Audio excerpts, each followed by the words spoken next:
What if the good, pious folk you trust, the leaders you admire, your family, your faith itself, were all hiding a terrible secret in the dark woods? Welcome to Gothic Tales by the Hearth. Tonight, we retell the classic tale of young Goodman Brown by Nathaniel Hawthorne. Are witches real, Dad? Like in the stories? People have certainly believed they were, my dear, especially long ago. Tonight's story comes from Salem Village, Massachusetts, in the time of the Puritans. It's a tale about a good young man who takes a journey into the forest one night, and what he finds there changes him forever. It asks us a difficult question. How well do we truly know the people around us? Young Goodman Brown came forth at sunset into the street of Salem Village, but put his head back after crossing the threshold to exchange a parting kiss with his young wife. And Faith, as the wife was aptly named, thrust her own pretty head into the street, letting the wind play with the pink ribbons of her cap. Dearest heart, prithee put off your journey until sunrise, and sleep in your own bed tonight. A lone woman is troubled with such dreams and such thoughts that she's afeard of herself sometimes. Pray tarry with me this night, dear husband of all nights in the year. My love and my faith, of all nights in the year, this one night must I tarry away from thee. My journey, whereof I told thee, forth and back again, must needs be done twixt now and sunrise. What, my sweet pretty wife, dost thou doubt me already, and we but 3 months married? Then God bless you, and may you find all well when you come back.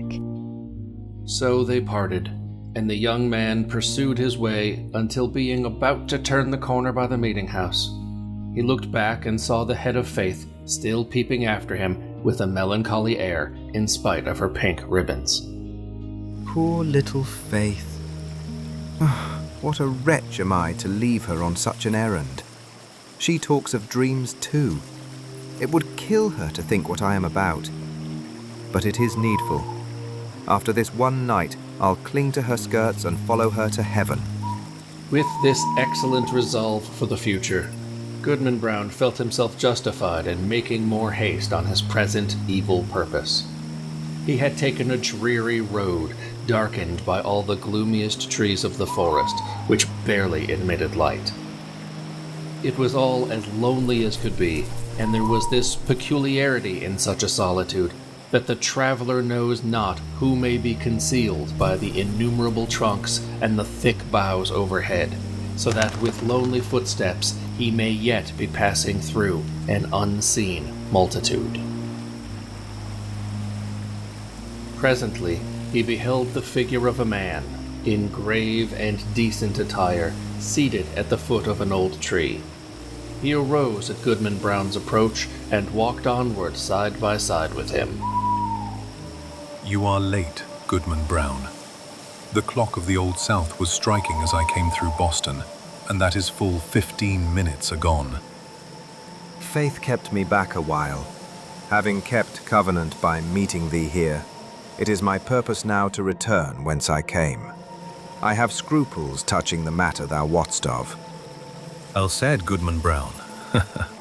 I have been as well acquainted with your family as with ever a one among the Puritans.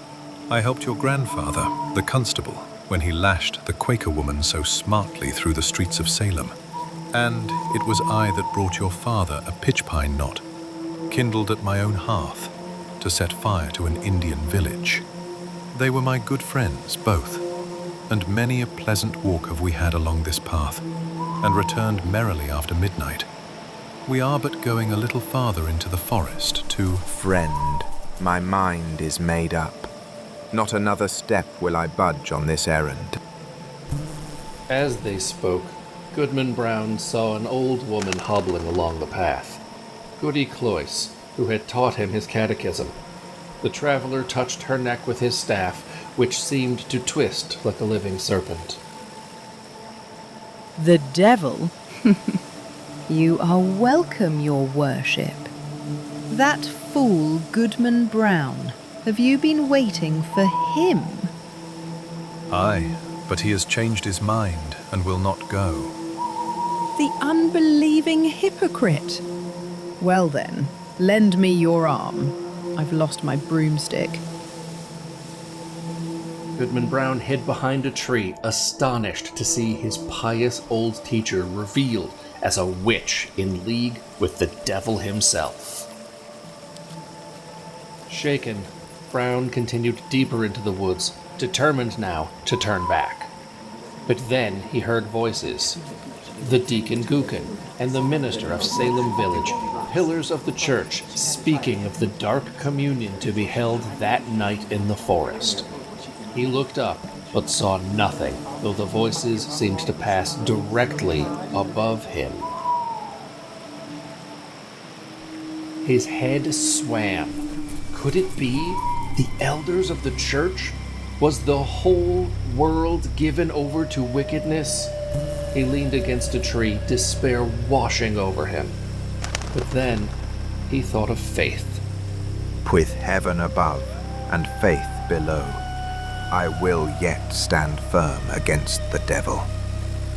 While he still gazed upward into the deep arch of the firmament, though no wind was stirring, fear seized Brown. He suddenly had a peculiar feeling about this place, and then a pink ribbon, one of Faith's pink ribbons, came fluttering down from the sky and caught on the branch of a tree. My faith is gone. There is no good on earth, and sin is but a name. Come, devil, for to thee is this world given. And maddened with despair, Goodman Brown grasped his staff and flew through the forest faster than he had ever run before. The woods were filled with sounds, the creaking of trees, the howling of wild beasts, and sometimes laughter, sometimes despairing shrieks. He was himself the chief horror of the scene, shrinking not from its darkness, laughing loud whilst shadows sped from behind trees and towards him. He came to a clearing. At one extremity of an open space, hemmed in by the dark wall of the forest, arose a rock, bearing some rude natural resemblance either to an altar or a pulpit.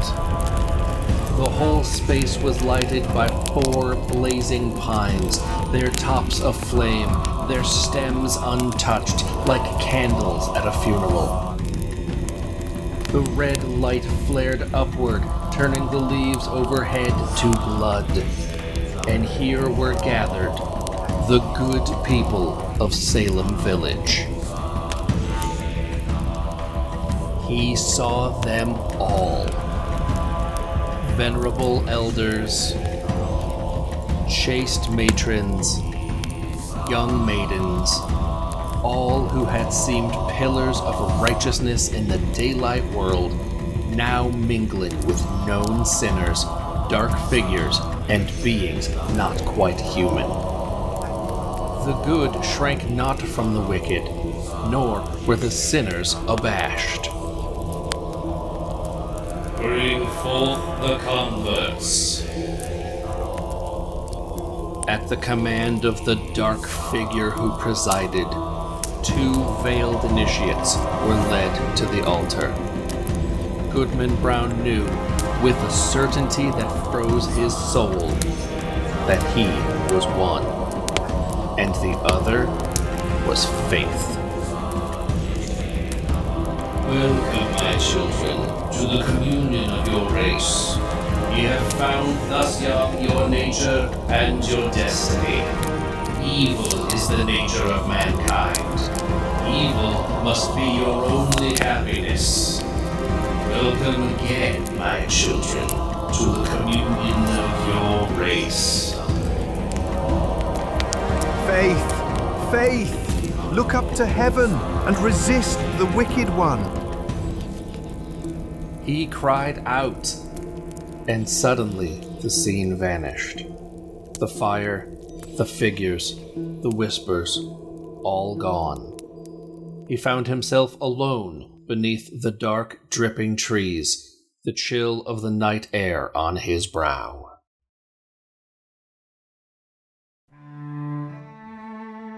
The next morning, young Goodman Brown came slowly into the street of Salem Village, staring around him like a bewildered man.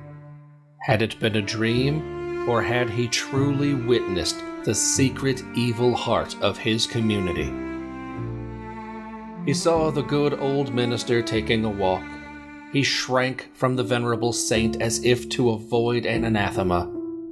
Old Deacon Gookin was at domestic worship. Brown could hear the holy words through the open window and shrank from the blessing.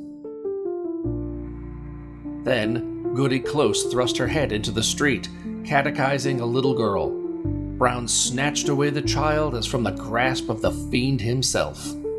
Turning the corner by the meeting house, he spied the head of Faith, with the pink ribbons, peering anxiously forth and bursting into such joy at sight of him that she lingered on the threshold. He passed her by without a greeting. Had Goodman Brown fallen asleep in the forest and only dreamed a wild dream of a witch meeting?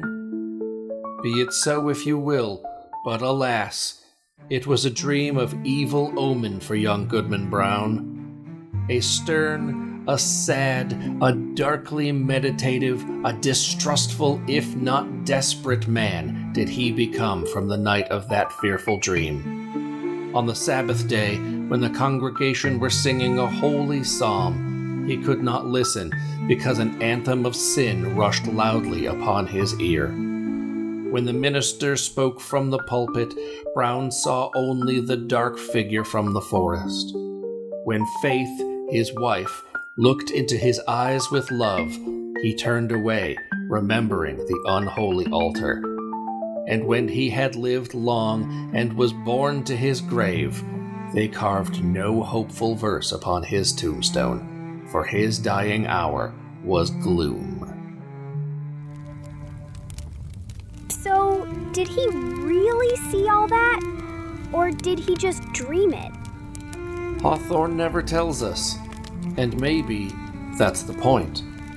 Whether the evil was real in the forest or just in his own heart, the result was the same. He lost his faith. It's a chilling reminder that sometimes the most dangerous journeys are the ones we take inside ourselves. If a story that lingers in the shadows is to your liking, consider leaving a like to support our tales and subscribe for more Gothic Tales by the Hearth. Until next time, may your nights be warm and your dreams untroubled.